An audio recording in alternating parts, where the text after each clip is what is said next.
J'ai aujourd'hui un message que je voudrais bien transmettre à cette génération, à toi qui m'écoutes pour l'instant, et je crois que si tu écoutes ces messages jusqu'à la fin, tu vas non seulement être édifié, mais bénéficier d'une chose que tant de personnes auraient bien désiré connaître avant de quitter cette vie.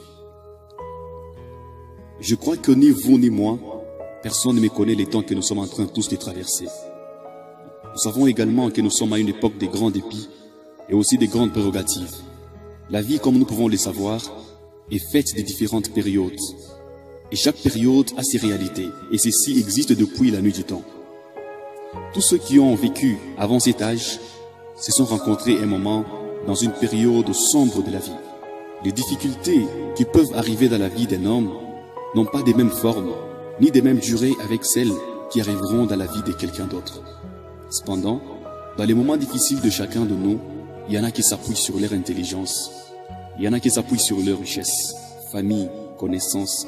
Tout dépend en quoi ou en qui tu places ton espoir. Il faut signaler que l'une des grandes désolations qui vivent les gens dans cette époque et dans celle qui viendra, c'est la carence de l'espoir. Et je pense que c'est de ça que je parle ici. Dans le deuxième épître aux Corinthiens 4, verset 8, Paul déclare « Nous sommes pressés de toute manière, mais non réduits à l'extrémité, dans la détresse, mais non dans les désespoirs. » L'espoir n'est autre, premièrement, qu'une attitude d'attente d'une réalisation. C'est ensuite une disposition du cœur qui consiste à se préparer pour un événement dont nous avons déjà vu la finalité. Enfin, l'espoir est un regard que nous avons de voir, malgré des confusions, le bon côté de ce qui va arriver derrière. Tous les moments difficiles de la vie arrivent et partent toujours avec le temps. C'est en gardant l'espoir dans les cœurs que l'on traverse les moments difficiles. Et ça ne suffit pas uniquement d'avoir l'espoir, mais il faudra avoir l'espoir en l'éternel. Car c'est lui d'ailleurs qui te fera traverser ces moments de confusion pour t'amener dans la gloire. Oui, quand malgré de revers on garde espoir, on finit toujours par vivre après la gloire. David dit dans les psaumes 23, verset 4, un psaume que nous maîtrisons bien, il dit « Quand je marche dans la vallée de l'ombre de la mort, je ne crains aucun mal. » La vallée de l'ombre de la mort est un endroit de terreur. Mais quand il dit qu'il marche, ça veut dire quoi? Vous ne marchez pas en étant sur place. C'est toujours un mouvement de déplacement d'un point à un autre. Alors ce qu'il convient de dire, c'est que je traverse un moment difficile. Beaucoup dans cette marche font l'erreur d'écouter la voix insidieuse du diable, qui ne te dira rien d'autre que t'es fauché, voilà t'es en train maintenant d'agoniser. Le diable travaille dans ces temps pour qu'il n'y ait pas l'espoir dans les cœurs des hommes, lorsque ces derniers passent par des moments de déboire, parce qu'il sait que l'espoir, c'est la dernière chose que nous perdons. Et bien plus loin, on pourrait dire que c'est la dernière énergie de l'homme qui le maintient debout. Voilà pourquoi il est écrit, pour tous ceux qui vivent, il y a de l'espérance, et même un chien vivant vaut mieux qu'un lion mort. Je voudrais que nous saisissions bien cette illustration. Si tu perds l'espoir, c'est comme un arbre dont on a coupé toutes les racines. Il ne finit que par tomber, sécher et disparaître. Si tu perds l'espoir, c'est comme un navire que les vagues de mer ont remué. Il finit toujours par chavirer et disparaître. Et c'est ça même la mort. Si tu perds l'espoir, c'est comme une maison qu'on a détruit la base. Elle ne peut que s'effondrer. La Bible dit, quand les fondements sont renversés, les justes, que feraient-ils? Perds tout ce que tu as, tu les acquerras volontiers, mais garde toujours allumée la flamme de l'espoir qui est en toi. Sinon, tu réaliseras tard avoir commis un forfait gratuit que de perdre espoir, parce qu'il faut noter qu'il y a une barre qui se trouve là entre l'espoir et le désespoir. C'est comme ça que nous avons perdu des amis, des proches, qui à cause du désespoir ont pris la décision de se livrer à des pratiques occultes, qui des jours plus tard on a croisé, ils sont devenus méconnaissables. Parce que quand il n'y a pas l'espoir, nos choix le révèlent toujours. Il y en a aussi à cause du désespoir, ont dépassé les bornes jusqu'à vouloir se donner même la mort. Pour eux, il n'y a rien qui leur garantit, en regardant dans leur vie, que demain tout ira mieux. Quand l'espoir n'est plus dans l'homme, l'homme devient aussitôt victime de pièges du diable, où quelqu'un dit « En quoi vais-je donc espérer ? Je n'ai pas diplôme, je n'ai pas famille, je n'ai pas boulot. En plus de ça, j'ai grandi. Pourquoi je ne ferai pas ceci comme les autres? C'est l'instant où on pense généralement que tout est permis. Non, tout n'est pas permis. Accepte de mourir dignement en ayant l'espoir dans les cœurs que de ne l'avoir pas du tout et continuer à vivre en faisant ce qui n'est pas juste. Il y a des personnes dans ce monde qui ont vécu de pire que ce que tu vis, mais qui n'ont pas perdu espoir jusqu'à la fin. Le diable placera davantage tout ce qu'il faut sur votre chemin pour que vous voyez toujours votre vie en retard par rapport à celle des autres. Et c'est dans le but de vous pousser à l'extrémité, parce qu'une fois arrivé là, tu n'as qu'à t'incliner à tort et à travers devant toutes les pensées qui te viennent dans la tête.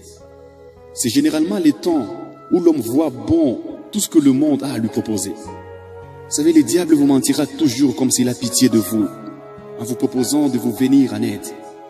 Alors si vous aviez déjà perdu l'espoir, vous ne penserez pas à toutes ces choses. Et c'est un excellent prédateur qui ne fournit pas trop d'efforts pour attraper quiconque est sur le chemin sans aucun espoir. Le diable ne passe pas là où les hommes, malgré l'insuffisance, sont armés d'espoir. C'est un carton rouge que vous levez devant les diables pour lui dire que vous n'êtes pas son prétendant. C'est votre dernière énergie qui vous permet de bouger les bras pour démontrer au diable que vous êtes encore vivant, parce que lui, il attrape que ceux qui sont déjà morts d'eux-mêmes à cause du désespoir. Notre ennemi est un chasseur qui est toujours derrière ceux qui meurent. Retenez bien ceci. Si vous perdez l'espoir, vous allez inciter, sans le savoir, beaucoup d'autres personnes à les perdre tôt ou tard. Et là, vous ne donnez pas une bonne leçon aux gens qui sont derrière vous. Il y a des gens qui, en vous voyant persévérer, garder l'espoir malgré des dures épreuves par lesquelles vous passez, ils se disent avoir un repère. L'espoir nous permet de regarder avec assurance notre avenir, même s'il est présent et le contraire de ce qu'on attend. C'est comme ça que le piège de l'ennemi resteront sans proie. L'ennemi, ayant la connaissance de ces mondes, avait déjà planifié depuis longtemps et a commencé à les bombarder déjà avec des inventions insolites. Ou quand quelqu'un n'a pas encore eu quelque chose qu'il veut, il pense qu'il manque tout. Cette furie naît lorsque nous commençons à avoir toute notre attention que sur les choses qu'on n'a pas. Oublions que nous avons quelque chose d'autre. Nous oublions qu'il n'y a personne dans le monde qui a tout. Et il n'y a aussi personne dans le monde qui manque tout. Mais considérons par exemple une maison. Celle-ci peut perdre toute sa toiture et rester debout de siècles et des siècles. Mais quand elle perd sa fondation, il suffit d'un vent pour être écoulée. Il en est de même avec quelqu'un qui a perdu l'espoir. Si tu perds l'espoir, là tu as tout perdu, y compris les raisonnements, parce que là tu es véritablement mort. Et est mort, on peut le traîner n'importe où. Lorsque quelqu'un perd tout son espoir, en réalité il cède les volants de sa vie à son pire ennemi qui est le diable. C'est comme ça que vous voyez tous ces gens qui finissent dans les chapelles. Ils y sont entrés avec le diable lui-même qu'ils ont rencontré dehors.